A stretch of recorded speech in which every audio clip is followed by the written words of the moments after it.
Welcome to special live. నేను రమా మండువా. ఈరోజు లైవ్లో భాగంగా మనం తీసుకోబోతున్న టాపిక్ ఏంటంటే ఓ వంశీ, ఓ కొడాలి నాని, అదేవిధంగా ఓ రోజా, వీళ్ళంతా కూడా ఈ రోజున ఓడిపోయి ఇంట్లో కూర్చున్న పరిస్థితి అయితే ఉంది. మొన్నటి ఎన్నికల్లో అది కూడా ఒక ఘోర ఓటమి ఎదురైంది. వీళ్ళందరికీ కూడా ఒక భారీ మెజారిటీలతో వీళ్ళ ప్రత్యర్థులు గెలవడం జరిగింది. అయితే వీళ్ళంతా కూడా ఈరోజు ప్రత్యేకించి వైసీపీలో ఒక ఫైర్ బ్రాండ్స్గా పేరు తెచ్చుకున్నారు. వైసీపీ నుంచి వాళ్ళు ఫైర్ బ్రాండ్స్ అని కీర్తించినా అటు ప్రత్యర్థుల నుంచి మాత్రం కేర్ ఆఫ్ కాంట్రవర్సీ అనే బిరుదు కూడా తెచ్చుకున్నారు. అయితే వీళ్ళు ముగ్గురిని మనం ఎందుకు హైలైట్ చేస్తున్నాం అంటే వీళ్ళ ముగ్గురికి గతంలో టీడీపీలోంచి వచ్చిన చరిత్రే ఉంది. టీడీపీలో రాజకీయ ఓనమాలు దిద్దున్నారు. టీడీపీ నుంచి వైఎస్ఆర్సీపీలోకి వెళ్ళున్నారు. బట్ వైఎస్ఆర్సీపీలోకి వెళ్ళిన తర్వాత టీడీపీలో ఉన్నప్పుడు అటు కాంగ్రెస్ని కానీ తర్వాత జగన్మోహన్ రెడ్డిని ఎలా అయితే టార్గెట్ చేస్తూ వచ్చారో, బట్ వైసీపీలోకి వెళ్ళిన తర్వాత అదే స్థాయిలో అంతకంటే ఎక్కువ స్థాయిలో లోకేష్ని, చంద్రబాబు నాయుడిని, ఆయన ఫ్యామిలీని టార్గెట్ చేస్తూ వార్తల్లోకి ఎక్కారు. సో అలాంటి ఈ ముగ్గురు కూడా ఈరోజు ఓటమి పాలై ఇంట్లో కూర్చున్న పరిస్థితి ఉంది. అది కూడా చరిత్రలో ఎప్పుడూ లేనంత ఒక ఘోరం ఓటమిని వైఎస్ఆర్సీపీ ఎదుర్కొంటే ఆ ఓటమిలో వీళ్ళు కూడా భాగస్వాములు అయి ఉన్నారు. అయితే అలాంటి నేతల రాజకీయ భవిష్యత్తు ఏంటి అన్న చర్చ ఈ రోజున హాట్ టాపిక్ అవుతోంది. ఎందుకంటే క్యాజువల్గా రాజకీయాల్లో గెలిపోవటం సహజమే, ఎన్నికల్ని ఫేస్ చేయడం సహజమే. కానీ ఇలాంటి నేతలకు మాత్రం ఈరోజు ఈ ఓటమి అనేది ఒక పెద్ద గుణపాఠంగా మారిందనే చర్చ నడుస్తోంది. ఎట్ ద సేమ్ టైం చూసినట్లయితే ఇక వీళ్ళందరికీ కూడా ఈ రోజున ప్రత్యేకించి వీళ్ళ ముగ్గురికి కూడా ఇటు వైసీపీలో ఓడిపోయారు కాబట్టి ఆ పార్టీలో విలువ లేని పరిస్థితి ఉంది. అదేవిధంగా టీడీపీలోకి వెళ్ళాలనుకున్న ఆ పార్టీలోకి ఎంట్రీ లేదు. ఇక జనసేన లాంటి పార్టీల వైపు చూసే పరిస్థితి కూడా లేదు. వాళ్ళకి ఆ స్థాయిలో ఆ అవకాశం కూడా లేదు. సో ఆ అవకాశం లేకుండా వాళ్ళే చేసుకోగలుగున్నారు. సో అందుకే ఈరోజు చూసినట్లయితే ఒక వంశీ కావచ్చు, ఒక నాని కావచ్చు, ఒక రోజా కావచ్చు, వీళ్ళంతా ఈ రోజున ఒక సెల్ఫ్ గోల్ చేసుకొని జగన్మోహన్ రెడ్డి స్కిన్ సేవ్ చేయడం కోసమో, జగన్మోహన్ రెడ్డి మెప్పు పొందడం కోసమో, లేకుంటే వేరే కారణాలతోనో వాళ్ళంతా కూడా ఈ రోజున ఈ 5 ఏళ్ల పాటు వాళ్ళు చూపించిన ఒక యాటిట్యూడ్ కావచ్చు, వాళ్ళు చూపించిన ఒక అగ్రెసివ్నెస్ కావచ్చు, వాళ్ళ నోటి దురుసుని అడ్డుకట్ట వేయలేని ఒక పరిస్థితి కావచ్చు. సో ఇలాంటివన్నీ కూడా ఈరోజు వీళ్ళ ఓటమికి అయితే కారణమయ్యాయి. అయితే ఓటమి తర్వాత పరిస్థితి ఏంటి? ఓటమిలో కూడా 2 రకాలు ఉంటాయి. హుందాగా ఓటమిని స్వీకరించడం ఒకటైతే, ఆ ఓటమి వాళ్ళని హ్యూమిలేట్ చేయడం మరొక అంశం. ఎందుకంటే ఈనాళ్లుగా వాళ్ళు చేసిన అన్నీ కూడా ఈరోజు వాళ్ళని పశ్చాత్తాపడేలా చేస్తున్నాయన్న పరిస్థితి అయితే ఉంది. అయితే ఇలాంటి సిచ్యువేషన్లో ఈ రోజున వీళ్ళ సమకాలీకులైన నేతలంతా కూడా ఈరోజు అటుపక్కన అధికార పార్టీలో మంత్రులుగా ఒక సుదీర్ఘకాలం ఆ పార్టీని నడిపించిన వ్యక్తులుగా పేరు తెచ్చుకుంటే, బట్ ఎంత ఫాస్ట్గా వీళ్ళు రాజకీయాల్లోకి వచ్చారో, ఎంత ఫాస్ట్గా ఒక అగ్రెసివ్ నేచర్తో పేరు తెచ్చుకున్నారో ఫైర్ బ్రాండ్స్ అని, అంతే ఫాస్ట్గా వీళ్ళ జీవితం ముగిసిపోయింది, రాజకీయ జీవితం అని అనుకోవచ్చు. అందుకే ఏ పార్టీలో అవకాశం లేని సిచ్యువేషన్ అయితే ఈరోజు వాళ్ళు కొని తెచ్చుకున్నారు. అలా అని జగన్మోహన్ రెడ్డి కోసం పనిచేశారు కాబట్టి ఆ పార్టీలైనా నిలదొక్కుంటారా అంటే ఈరోజు ఆ స్థాయిలో వాళ్ళని జగన్మోహన్ రెడ్డి దగ్గరికి తీసే సిచ్యువేషన్ అయితే లేదన్నది వాస్తవం. సో ఈ పరిణామాలన్నీ కూడా వీళ్ళ రాజకీయ భవిష్యత్తు మీద అయితే ఎఫెక్ట్ చూపించబోతున్నాయి. ఆల్మోస్ట్ వీళ్ళ రాజకీయ భవిష్యత్తుకి సమాధి పడ్డట్టే అన్న చర్చ కూడా నడుస్తుంది. అందుకు కారణాలు ఉన్నాయి. ఆ కారణాల గురించి చర్చించే ముందు మనం ఈరోజు గతంలో జరిగిన పరిణామాలను కూడా ఒకసారి గుర్తు చేసుకోవాలి. ముందుగా రోజాను చూసుకున్నట్లయితే రోజాకి ఒక ఫైర్ బ్రాండ్ ఇమేజ్ చాలా తక్కువ టైంలోనే చాలా తక్కువ స్పేస్లోనే ఆమెకు ఒక ఫైర్ బ్రాండ్ ఇమేజ్ అయితే వచ్చింది. టీడీపీలో గతంలో దివంగత నేత శివప్రసాద్ లాంటి వాళ్ళ సహకారంతో ఆమె ఆ మూవీస్లోకి ఎంట్రీ ఇవ్వడం జరిగింది. ఒక మారుమూల పల్లెటూరు నుంచి, చిత్తూరు జిల్లా నుంచి ఆమె ఇండస్ట్రీలోకి ఎంట్రీ ఇచ్చున్నారు. అక్కడి నుంచి ఆమె ఒక గ్లామరస్ హీరోయిన్గా, సక్సెస్ఫుల్గా గ్లామర్ హీరోయిన్గా పేరు తెచ్చుకున్నారు. ఇక ఆ తర్వాత ఎప్పుడైతే తనకు సినిమా అవకాశాలు తగ్గుముఖం పడుతూ వచ్చాయో అప్పుడు రాజకీయాల మీద ఫోకస్ పెడతాం. కానీ అప్పుడు కూడా శివప్రసాద్ లాంటి వాళ్ళు ఆమెను టీడీపీ వైపు తీసుకురావడం కానీ జరిగింది. ఈ క్రమంలో ఆమె టీడీపీలోకి ఎంట్రీ ఇచ్చిన వెంటనే కూడా ఆమెకు అత్యంత కీలకమైన మహిళా అధ్యక్షురాలు పదవి దక్కింది. అప్పుడు ఆ స్థాయిలో మహిళా అధ్యక్షురాలు పదవిని కూడా ఆ స్థాయిలో ఫోకస్ చేసే ప్రయత్నం కూడా చేస్తున్నారు. బెల్ట్ షాపులు, అప్పుడు కాంగ్రెస్ హయాంలో బెల్ట్ షాపులకు సంబంధించి ఆమె చేసిన పోరాటాలు కూడా ఆమెకు ఫైర్ బ్రాండ్ ఇమేజ్ అయితే తెచ్చిపెట్టాయి. ఒకసారి చంద్రగిరి నుంచి, ఒకసారి మరోసారి నగర్ నుంచి కూడా టీడీపీ టికెట్ ఇచ్చింది. అయినప్పటికీ కూడా సొంత పార్టీ నేతలే తను ఓడించారంటూ ఎన్నోసార్లు టీడీపీ మీద కూడా ఆమె విమర్శలు చేస్తూ వచ్చారు. అయినా ఆ పార్టీ బేర్ చేసింది. ఇక ప్రత్యేకించి 2009లో వైఎస్ఆర్ రెండోసారి గెలిచిన తర్వాత ఆమె వెళ్ళి అతనికి బొకే ఇవ్వడం కానీ, ఆ కొద్ది రోజులకే వైఎస్ఆర్ హెలికాప్టర్ ప్రమాదంలో చనిపోవడం జరిగింది. ఆ తర్వాత కొద్ది రోజులకే జగన్మోహన్ రెడ్డి కాంగ్రెస్ నుంచి డిఫర్ అయిన పరిస్థితుల్లో ఆవిడ వెళ్ళి జగన్మోహన్ రెడ్డిని కలవడం జరిగింది. అయితే అప్పుడే ఒక ఐరన్ లెగ్ ఇమేజ్ని అయితే రోజా తెచ్చుకుందని అనుకోవాలి. జగన్మోహన్ రెడ్డిని అలా కలిసిందో లేదో ఆ రోజు ఆయన జైలుకి వెళ్ళున్నారు అక్రమాస్తుల కేసులో. సో అందుకే అప్పట్లో కాంగ్రెస్ మహిళా అధ్యక్షురాలుగా ఉన్న గంగాభవాని లాంటి వాళ్ళు కూడా చాలా సీరియస్గా రోజాకి ఐరన్ లెగ్ అని ముద్రేసే ప్రయత్నం అయితే చేస్తున్నారు. బట్ ఈ స్థాయిలో ఆమె మీద అప్పుడు ఎలిగేషన్స్ వచ్చినాయి, ఆమె కన్నీళ్ళు పెట్టుకున్న పరిస్థితి కూడా ఉంది. ఆ తర్వాత రోజుల్లో ఆమె జగన్ పంచం చేరే ప్రయత్నం చేశారు. ఇక అప్పటి నుంచి కూడా టీడీపీ మీద చాలా సీరియస్ ఎలిగేషన్లు అయితే చేస్తూ వచ్చారు. ఎక్కడ వెనుక ముందు ఆలోచించకుండా, తన ఎదుటి ఉంది ఎంతటి వాళ్ళైనా ఆ వ్యక్తుల్ని తను ఏ స్థాయి వాళ్ళన్న ఆలోచన కూడా లేకుండా రోజా చేసిన విమర్శలు ఎన్నోసార్లు నిజంగానే ఆమె డిగ్రేడ్ అవ్వడానికి కూడా కారణమయ్యా అన్నది వాస్తవం. ప్రత్యేకించి 2014లో ఆమెకు జగన్మోహన్ రెడ్డి నగర టికెట్ ఇచ్చున్నారు. అప్పుడు గాలి ముద్దుకృష్ణ నాయుడు చేతుల్లో ఆమె పూర్తి స్థాయిలో అంతకుముందు ఓడిపోయిన చరిత్ర ఉన్న రోజా ఆ ఎన్నికల్లో గాలిముద్దు కృష్ణారాయుడుని ఓడించి మరీ ఎమ్మెల్యే అయ్యి అసెంబ్లీలో అడుగుపెట్టున్నారు. ఆ తర్వాత మనం చూస్తే 5 ఏళ్ల పాటు పార్టీ ప్రతిపక్షంలో ఉంది, అటు టీడీపీ అధికారంలో ఉన్న ఒక భువనేశ్వర్ దగ్గర నుంచి ఒక బ్రాహ్మణి వరకు, ఒక లోకేష్ దగ్గర నుంచి ఒక చంద్రబాబు వరకు ఎవరిని కూడా రోజా వదిలిపెట్టే ప్రసక్తే లేదు. అది అసెంబ్లీ అయినా కావచ్చు, బయట అయినా కావచ్చు. ఆ స్థాయిలో ఆ 2 ప్లేసెస్కి ఉన్న శాంటిటీని కూడా పక్కన పెట్టి ఆమె మాట్లాడిన సందర్భాలు అయితే ఉన్నాయి. అలా రోజా ఒక ఫైర్ బ్రాండ్ ఇమేజ్ అని వైఎస్ఆర్సీపీ నేతలు కీర్తించిన, బట్ తన నోటికి ఎంత వస్తే అంత మాట్లాడుతుందన్న ఒక డట్టి ఇమేజ్ని కూడా రోజా మూటగట్టుకుందని అనుకోవాలి. ఆ తర్వాత మనం చూసినట్లయితే 2019 ఎన్నికల్లో జగన్మోహన్ రెడ్డి మరోసారి ఆమెకు టికెట్ ఇచ్చే ప్రయత్నం చేశారు. ఈ క్రమంలోనే గాలిముద్దు కృష్ణారాయుడు కొడుకైన గాలి భానుప్రకాష్ను ఓడించి మరోసారి ఆమె అసెంబ్లీలో అడుగుపెట్టడం జరిగింది.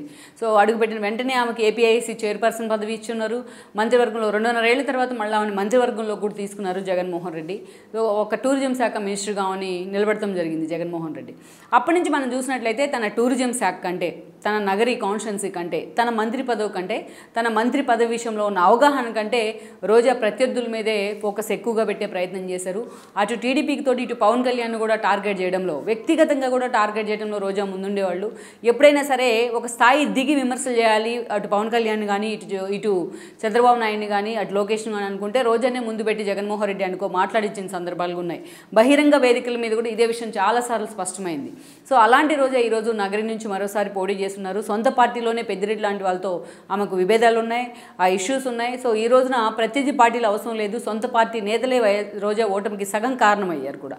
అందుకే ఇక నగరిలో ఫేస్ కూడా చూపించిన పరిస్థితి అయితే రోజాకి ఎదురవుతుంది. ఒక భారీ మెజారిటీతో గాలి భానుప్రకాష్ గెలవడం జరిగింది ఈ రోజున. ఇక ఒక దశలో అసలు నగరి టికెట్ రోజాకి ఇవ్వద్దని కూడా ప్రత్యర్థులు డిమాండ్ చేసినా జగన్మోహన్ రెడ్డి మాత్రం అల్టిమేట్గా రోజా వైపే మొగ్గు చూపారు. ఆ సీటు పోతుందని తెలిసి కూడా జగన్మోహన్ రెడ్డి ఆమెకే టికెట్ కేటాయించడం ఈరోజు రోజా ఓటమికి అయితే కారణమైంది. ఇక నానిని చూసినట్లయితే కొడాలి నాని అలియాస్ కొడాలి వెంకటేశ్వరరావు, ఈయన స్టార్టింగ్లో ఒక సామాన్య కార్యకర్తగా టీడీపీలోకి ఎంట్రీ ఇచ్చున్నారు. సో ఎంట్రీ ఇచ్చిన తర్వాత అటు ఎన్టీఆర్ ఫ్యామిలీతో, ప్రత్యేకించి జూనియర్ ఎన్టీఆర్ అండ్ హరికృష్ణతో ఒక సాన్నిహిత్యం ఆయన టీడీపీకి కూడా దగ్గర చేసింది. కేవలం ఈ సాన్నిహిత్యం కారణంగానే కొడాలి నానికి ఆ తర్వాత రోజుల్లో గుడివాడ టికెట్ కూడా లభించింది. గుడివాడ సీట్ అంటేనే కృష్ణా జిల్లాలో ఒక హార్డ్ కోర్ సీట్ అది, అందులో కూడా నందమూరి ఫ్యామిలీకి ఒక స్ట్రాంగ్ బేస్ ఉన్న సీట్ అది. అలాంటి సీట్ని కూడా కొడాలి నానికి చంద్రబాబు నాయుడు కేటాయించారంటేనే అది హరికృష్ణ అండ్ ఫ్యామిలీ వల్లే కారణమని అనుకోవాలి. సో అప్పటి నుంచి కూడా కొడాలి నాని 2004లో మొదటిసారి ఆయన గుడివాడ నుంచి గెలిచారు. 2009లో మరోసారి టీడీపీ నుంచి గెలుచున్నారు. ఆ తర్వాత 2009 పరిణామాలు, తన తండ్రి మరణం తర్వాత జగన్మోహన్ రెడ్డి పార్టీ పెట్టిన పరిస్థితుల్లో కొడాలి నాని వైసీపీలోకి వెళ్ళడం జరిగింది. మనం ప్రత్యేకంగా ఆల్రెడీ రోజా గురించి చెప్పుకున్నాం, కొడాలి నాని గురించి ప్రత్యేకంగా చెప్పుకోవాల్సిన అవసరం లేదు. ఆ స్థాయిలో కొడాలి నాని పార్టీ ప్రతిపక్షంలో ఉన్న అటు అసెంబ్లీలో కానీ ఇటు బయట ఆయన మాట్లాడిన మాటలు ఎన్నోసార్లు కాంట్రవర్సీ అయ్యాయి. ఎన్నోసార్లు తన స్థాయి తగ్గించుకొని ఆయన మాట్లాడిన మాటలు అటు ప్రత్యర్థులు కూడా టార్గెట్ అవుతూ వచ్చారు ఆయన. ఇక అదే సమయంలో చూసినట్టయితే ఒక కొరకరాని కొయ్యగా టీడీపీకి మారారని అనుకోవాలి తన నోటి దురుసు విషయంలో. అట్లాంటి కొడాలి నానికి చెక్ పెట్టేందుకు చంద్రబాబు నాయుడు 2019 ఎన్నికల్లో దేవినేని అవినాష్ని తీసుకొచ్చి గుడివాడలో నిలబెట్టే ప్రయత్నం చేశారు. ఆ రోజు రా వెంకటేశ్వర లాంటి వాళ్ళని కూడా కన్విన్స్ చేసే ప్రయత్నం జరిగింది, పిన్నమనేని ఫ్యామిలీని కూడా. ఆయన ఆ రోజు కొడాలి నాని చేతిలోనే అవినాష్ ఓడిపోవడం జరిగింది. కొడాలి నాని చేతిలో అవినాష్ ఓడిపోయిన తర్వాత ఆయన వెంటనే వెళ్ళి వైఎస్ఆర్సీపీలో కూడా చేరారు, కొడాలి నానితో పాటు వెళ్ళి. ఇక అలాంటి కొడాలి నానికి సివిల్ సప్లైస్ శాఖ మంత్రిగా జగన్మోహన్ రెడ్డి పదవి ఇచ్చున్నారు. ఇక అప్పటి నుంచి కొడాలి నాని నోటికే కాదు ఆయన దూకుడుకు కూడా ఎవరు అడ్డుకట్ట వేయలేకపోయారు. ఆ స్థాయిలో లోకేష్ను రాజకీయంగా ఎవరైనా విమర్శలు చేస్తారు, కానీ వాటికి అతీతంగా రాజకీయాలు అంటే ఇలా ఉంటాయనే అంత ఒక నీచ స్థాయికి దిగజారి మరీ నాని లాంటి వాళ్ళు విమర్శ చేసిన సందర్భాలు ఉన్నాయి. అలా చంద్రబాబు నాయుడిని, లోకేష్ని, ఆయన ఫ్యామిలీని కూడా టార్గెట్ చేసిన సందర్భాలు ఉన్నాయి. జగన్మోహన్ రెడ్డి ఎప్పుడు ఎంటర్టైన్ చేస్తూనే వచ్చారు వీళ్ళందరినీ కూడా. సో దాని ఫలితమే ఈరోజు కనిపిస్తుంది. ఆ స్థాయిలో నాని నిజంగానే ఒక బూతుల మంత్రిగా ఒక ఇమేజ్ అయితే తెచ్చుకున్నారు. బ్రాహ్మణి దగ్గర నుంచి భువనేశ్వర్ దాకా, లోకేష్ నుంచి చంద్రబాబు నాయుడు దాకా, అమరావతి రైతుల నుంచి అనేక అంశాల దాకా నాని టార్గెట్ చేసిన వ్యవహారం అయితే మాత్రం నాని మాట్లాడిన మాటలు అయితే ఆయన మీద నిజంగానే ఒక ఏహిభావం అయితే కలిగించాయని అనుకోవాలి. జగన్మోహన్ రెడ్డి కంటే కూడా నాని, రోజా వంశీలు అంటేనే టీడీపీ శ్రేణులకు ఒక ఆగ్రహం కలిగించేలాగా కూడా వీళ్ళు ప్రవర్తించారంటే కూడా అతిశయోక్తి కాదు. ఇక అలాంటి నాని మంత్రి పదవి నుంచి తీసి పక్కన పెట్టినా ఈవెన్ ఎలక్షన్ రిజల్ట్ వచ్చే మార్నింగ్ కూడా ఆయన అదే స్థాయిలో మాట్లాడడం జరిగింది చంద్రబాబు నాయుడుని ఉద్దేశించి. సో అలాంటి నాని కూడా ఈ రోజున ఓడిపోయి గుడివాడ నుంచి ఒక వెనిగళ్ల రాము, ఆయన రీసెంట్గా పాలిటిక్స్లోకి వచ్చారు, ఒక ఎన్ఆర్ఐ కూడా, స్థానికంగా ఎప్పటి నుంచి అక్కడ ఉన్న ఫ్యామిలీ కూడా కాదు. అలాంటి వెనిగళ్ల రాము చేతిలో లాస్ట్ 1 year నుంచి వెనిగళ్ల రాము అక్కడ అభ్యర్థిగా ఫోకస్ అవుతూ వచ్చారు. అలాంటి వెనిగళ్ల రాము చేతిలో ఈరోజు ఫ్రెషర్ చేతిలో కొడాలి నాని ఓడిపోవడం జరిగింది. సో అలాంటి సిచ్యువేషన్లో కొడాలి నాని ఈ రోజున పూర్తిగా ఇంటికి పరిమితమయ్యారు, వాయిస్ కూడా లేని పరిస్థితి అయితే ఉంది. ఇక వేరేజ్ వంశీ విషయానికి వచ్చినట్లయితే సేమ్ వంశీ కూడా కొడాలి నాని తరహాలోనే ఆయన రాజకీయ ప్రస్థానం కొనసాగిందని అనుకోవాలి. 2009లో చూసినట్లయితే చంద్రబాబు నాయుడు ఒక పరిటాల రవి అనుచరుడుగా వంశీకి ఒక పేరుంది, ఒక సామాన్య కార్యకర్తగా కంటే టీడీపీలో అలా ఆయన టీడీపీలోకి ఎంట్రీ ఇచ్చున్నారు. సేమ్ కొడాలి నాని తరహాలోనే జూనియర్ ఎన్టీఆర్ ఫ్యామిలీకి దగ్గరయ్యారు, ఆయన సినిమాలకు కొన్ని కంట్రిబ్యూట్ కూడా చేశారు ప్రొడ్యూసర్గా. అలాంటి సాన్నిహిత్యంతోనే చంద్రబాబు నాయుడు ఆయనకి టికెట్ కేటాయించడం జరిగింది. విజయవాడ ఎంపీ టికెట్ ఇచ్చారు, రావడమే. సో విజయవాడ ఎంపీగా ఆయన ఓడిపోయినారు ఆ రోజున లగడపాటి చేతిలో 9 ఎన్నికల్లో. 14 ఎన్నికల నాటికి కేసీఆర్ నాని రావడంతో వంశీని తీసుకెళ్లి చంద్రబాబు నాయుడు గన్నవరం పంపించే ప్రయత్నం చేశారు ఆయన సొంత ఊరికి. గన్నవరం నుంచి ఉన్న దాసర్ బాలవర్ధరావుని కన్విన్స్ చేసి మరి ఆ రోజు వంశీని అక్కడ నిలబెట్టే ప్రయత్నం అయితే జరిగింది. సో వంశీ ఆ రోజున ఎమ్మెల్యే అయ్యారు. అది కూడా దుట్ట రామచంద్రరావు లాంటి వైఎస్ క్లాస్మేట్, వైఎస్కి అత్యంత సన్నిహితుడైన నేత, అలాంటి ఒక సీనియర్ నేతతో పోటీ చేసి చాలా స్వల్ప మెజారిటీతో ఆ రోజు వంశీ గన్నవరం నుంచి గెలవడం జరిగింది. బట్ గెలిచిన తర్వాత అయినా కుదురుగా ఉంటారంటే అది లేదు. పార్టీ అధికారంలో ఉన్న అనేక సార్లు పార్టీ నిర్ణయాలు ధిక్కరిస్తూ ఆయన మాట్లాడారు మీడియా ముందు. ఒక సిపి రామాంజనేయులతో కాంట్రవర్సీ మొదలుకొని విజయవాడ నడి బొడ్డున జగన్మోహన్ రెడ్డిని ఆలింగనం చేసుకోవడం వరకు ఇలా అనేక కాంట్రవర్సీలకు వంశీ వేదిక అవుతూ వచ్చారు. అలాంటి వంశీకే మరోసారి గన్నవరం టికెట్ ఇచ్చారు చంద్రబాబు నాయుడు 2019 ఎన్నికల్లో. అయితే అప్పుడు యార్లగడ్డ వెంకటరావు ఒక ఎన్ఆర్ఐని తీసుకొచ్చి జగన్ సేమ్ కమ్మ సామాజిక వర్గానికి చెందిన నేతను తీసుకొచ్చి అక్కడ పోటీ పెట్టినారు. బట్ ఆ ఎన్నికల్లో ఓడిపోవడం కూడా జరిగింది వంశీ. ఇక ఆ తర్వాత ఓడిపోయారు, యార్లగడ్డ వెంకటరావు ఓడిపోయారు, వంశీ చాలా స్వల్ప తేడాతో గెలవడం జరిగింది. ఇక ఆ తర్వాత చూస్తే వంశీ కొద్ది రోజులకే వెళ్ళి కొడాలి నానితో పాటు ఆయన సహచర్యంతో వెళ్ళి వైఎస్ఆర్సీపీ జెండా కప్పుకున్నారు. ఇక అప్పటి నుంచి కొడాలి నాని రోజాలంతా ఇద్దరు ఒక ఎత్తు అయితే వంశీ ఒక్కడే ఒక ఎత్తు అన్నట్టు వ్యవహరించారు. లోకేష్తో పాటు బ్రాహ్మణిని, అదేవిధంగా ఆయన తల్లిని కూడా వ్యక్తిగత విమర్శలు చేస్తూ వంశీ వార్తల్లోకి ఎక్కారు. ఈరోజు గన్నవరంలో వంశీ వెంట నడిచిన టీడీపీ క్యాడర్, వంశీ వెంట వైసీపీలోకి వెళ్ళిన టీడీపీ క్యాడర్ కూడా ఆయన వ్యతిరేకించిందంటేనే, ఆయన అసహించుకుందంటేనే వంశీ నోటి దురుసు ఏ స్థాయిలో ఉందో మనం అర్థం చేసుకోవచ్చు. అలాంటి వంశీ తీరుని ఎండగడుతూనే యార్లగడ్డ లాంటి వాళ్ళు బయటకు వచ్చినారు. టీడీపీ ఆయనకి టికెట్ ఇచ్చింది. వాళ్ళ భారీ మెజారిటీతో యార్లగడ్డ ఎమ్మెల్యేగా అసెంబ్లీలో అడుగు పెట్టబోతూ ఉన్నారు. సో అలాంటి సిచ్యువేషన్ని చేతులారా వీళ్ళు కొని తెచ్చుకున్న పరిస్థితి అయితే ఉంది. ఈరోజు ఒక వెనిగళ్ల రాము, ఒక యార్లగడ్డ వెంకటరావు ఇద్దరు కూడా రాజకీయంగా జూనియర్లే, ఇటు కొడాలి నానితో పోల్చినా వంశీతో పోల్చినా. అలాంటి వాళ్ళ చేతుల్లో కూడా ఈరోజు వాళ్ళకి ఘోర ఓటమి అయితే ఎదురైంది. ఓటమి సర్వసాధారణమే. ఓటమి ఎదురైతే వచ్చే ఎన్నికల్లో గెలిచే అవకాశాలు అయితే పుష్కలంగా ఉంటాయి. ఆ ఛాన్స్ అయినా చాలా మందికి ఉంటుంది. కానీ ఇప్పుడు మనం చెప్పుకున్న ఈ ముగ్గురికి కూడా ఆ ఛాన్స్ కూడా లేకుండా పోయిందని అనుకోవాలి.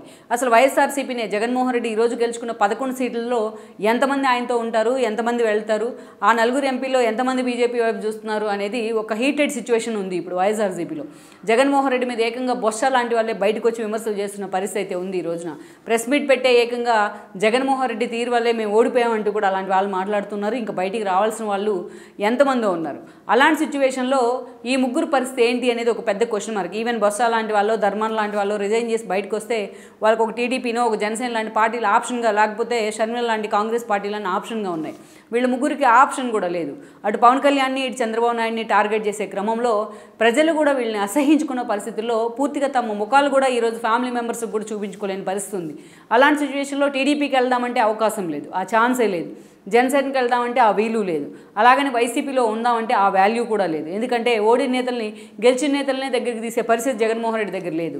అలాంటిది ఓడిపోయిన వీళ్ళు ముగ్గురిని కూడా దగ్గర తీసుకుని ఓదార్చే పరిస్థితి జగన్ దగ్గర లేదని అనుకోవాలి. సో అన్ని పార్టీలో ఆల్మోస్ట్ వీళ్ళందరికీ కూడా రాజకీయ అవకాశం క్లోజ్ అయినట్టే, అంటే డోర్స్ క్లోజ్ అయినట్టే అనుకోవాలి. అంటే వీటన్నిటికి ఫలితం ఒక నోటి దురుసు అని అనుకోవాలి. ఎగ్జాక్ట్గా అదే కూడా అనుకోవడం కూడా అవసరం లేదు. కేవలం తమ నోటి దురుసుతో ముందు వెనుకలు ఆలోచించకుండా వీళ్ళు ప్రవర్తించిన విధానం కానీ, వీళ్ళ యాటిట్యూడ్ కానీ, రాజకీయాల్లో భవిష్యత్ తరాలు ఎంట్రీ ఇచ్చినట్లయితే ఎలా ఉండకూడదు వాళ్ళు అనడానికి వీళ్ళు ముగ్గురు ఒక రోల్ మోడల్స్ అనుకోవాలి. వీళ్ళు ముగ్గురు ఒక ఎగ్జాంపుల్స్ అనుకోవాలి. సో అందుకే వీళ్ళు ముగ్గురిని ఓడించి ఈరోజు ఇంట్లో కూర్చోబెట్టిన పరిస్థితి కనిపిస్తోంది. ఏపీ ప్రజలు కీలేరికి వాత పెట్టారన్న విధంగా తమకు అవకాశం వచ్చినప్పుడే ప్రజలు తామేంటో చూపించగలిగారు. రాజకీయ పార్టీలో ప్రత్యర్థులు వీళ్ళ మీద ప్రతీకారం తీసుకోలేదు. కేవలం ప్రజల నుంచి వచ్చిన తీర్పది. సో అందుకే ఆల్మోస్ట్ వీళ్ళ రాజకీయ భవిష్యత్ శూన్యమే అని చెప్పుకోవచ్చు. రాజకీయ భవిష్యత్తుకి పూర్తిగా వీళ్ళు ముగ్గురే తమకు తాముగా సెల్ఫ్ గోల్ చేసుకొని సమాధి కట్టుకున్నారనుకోవచ్చు. అది వీళ్ళ ముగ్గురి రాజకీయ భవిష్యత్ అనే అనుకోవాలి మనం. ఇది ఇవాళ స్పెషల్ లైవ్. ఈ వీడియో మీకు నచ్చినట్లయితే please share, like and subscribe R24 Telugu.